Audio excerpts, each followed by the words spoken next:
Hello everyone, my name is Yuri from Mouse, and we are back with another track guide, week 12 of the GT Sprint series, and we are at Laguna Seca. Very small track, tight track, where overtaking is very difficult, so nailing those qualifying laps is important. So how to do that? Let's go over that in the track guide and make sure that you nail every lap you do around the track. Right, so here we are, end of the lap. About to start a new lap around Laguna Seca. And the Audi. Audi should be a good choice here because of the short wheelbase of the car. It's a car that's nimble.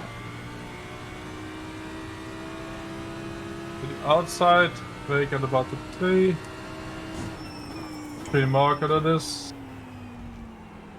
Try to keep the speed on the exit. To the outside again. Use all the track you can, all the curb you can. Same on the exit, same on the entry here.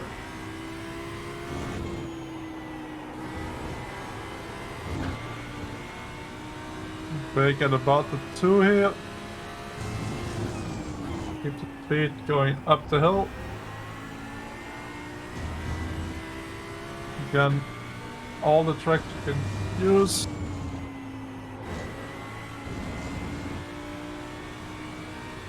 And to the left here, brake in a straight line if you can.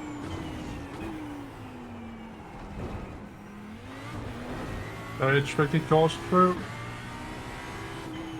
Try to get the weight on the front here.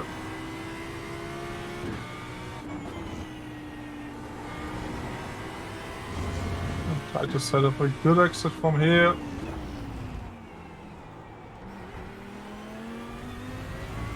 And that's a quick lap around Laguna Seca. Let's have a look from the outside cam on how it looks like. Right, so let's have a closer look from the outside cam. For turn 1, the run up, just want to run straight to from the inside here, bring the car up here, and just make sure that when you start braking from the outside here, your car's already pointing as straight as you can, parallel to this line. Then I'm braking just before the 3 line here, so the 3 marker just before this line, and I'm braking from the outside here, so 1 tire still on the track, but the other 2 are on the outside. You slowly bring it towards the inside, so we have a tiny bit of braking left. And then try to get the car rotated and back on the power for the second part. And you normally want to hit curb on the inside there as well. So let's have a look at the delta quickly with those inputs, how that looks like, because it's a very tricky turn 1. So we have the delta here. So we see on the entry. And we know. Select sector 1. From the entry, come all the way from the outside here.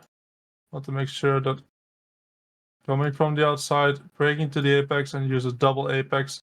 So we hit the first apex here, then low inputs in the middle of the corner, and then start on throttle, hit the second apex, go back towards the outside again. So we try to keep the speed up and hit a double apex for turn 1 and make sure that your start of the brake is trying to be as straight as possible. That way we can brake hard without locking the tires or getting into the ABS too much. So go back to iRacing. And go to the outside here.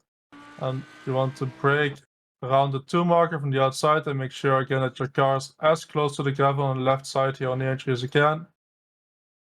You want to hit the apex as much as you can as well, close to the red thing without going over it. And the exit again, you want to exit close to the gravel. Do the same thing on the entry here. Go to the left again to use this entry curb. Close to the gravel, small tap on the brake, close to the curb on the apex, and then close to the gravel or touching a tiny bit there is fine as well. We want to bring it again on the curb on the entry. We use this as a track heavier at the curb, and we want to brake between the 3 and the 2 around this line. For my reference, is close to the 2. Bring the car to the inside and make sure that you're on throttle early here because of the banked part of the corner. So when you go back on power, it feels like the car will understeer, but because it's banked, it catches you and you keep rotating through the corner. And again, use the curb as the track. Same thing here. We go on the curb as much as we can. We use the 2 as a reference to start turning in. We try to get close to the inside curb here and back on power immediately at the apex. Because the car gets compressed into the road, you can just slam the throttle here and it should rotate through the corner. Then we get to one of the most famous corners in motorsport, the corkscrew. And what we want to do here, we want to brake as much in the straight line as we can. So we come from the left side, we turn to the right, and right after we start braking. So we turn first and then we brake.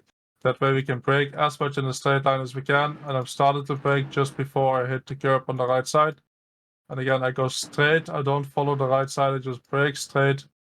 And then with the corkscrew itself, you can have 2 tires on the gravel on the inside. And again, 2 tires on the gravel on the outside on the exit. And the reference here is very, very tricky because if we go from in the cockpit cam, we don't see where the track goes exactly.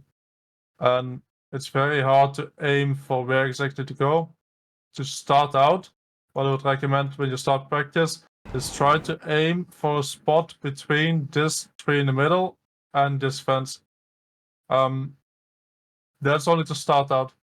Try to get a feeling for it because when you're driving, especially when you start to get more consistent, you don't want to look here when you're driving here. You want to start looking further again. So initially, you want to look between these. Once you have the feel for it, try to just get the feel for it, where to place your car, and look again further up the road. Then we get to the last section here. Again, very banked corners. I don't go all the way to the outside with the Audi. With other cars in the past, I went all the way to the outside. With the Audi, I just go off the throttle, let the car rotate, let the car gravitate towards the inside. I don't even have to touch the brakes in the Audi with the current setup I'm running. Some other cars will understeer more, you have to touch the brakes.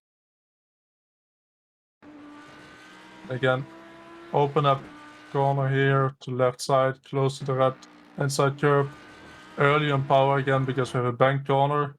And then we have one of the most tricky corners, the last corner here. Very, very tight. I start braking at around the 2. Again, close to the gravel, we use a curb as a racetrack. And in the last corner, as opposite to the rest of the track, you can use this red inside because we're going slower. And on the X, you can run all the way wide, close to the gravel here without getting an off track. I don't know exactly where the off track is here. The limiting factor is that this gravel will slow you down too much. So you want to place a right tire as close to the gravel. And that's the lap around Laguna Seca. Right, so there we go. Iconic track. Nice to race at, especially the Hotlap. As I said, will be very important to qualify well. Lap guide hopefully helped you guys. If you want to see more videos like this, make sure to subscribe to the channel. And don't forget, next week, week 13, is another normal racing week on iRacing this time. So I'll see you guys for that track guide.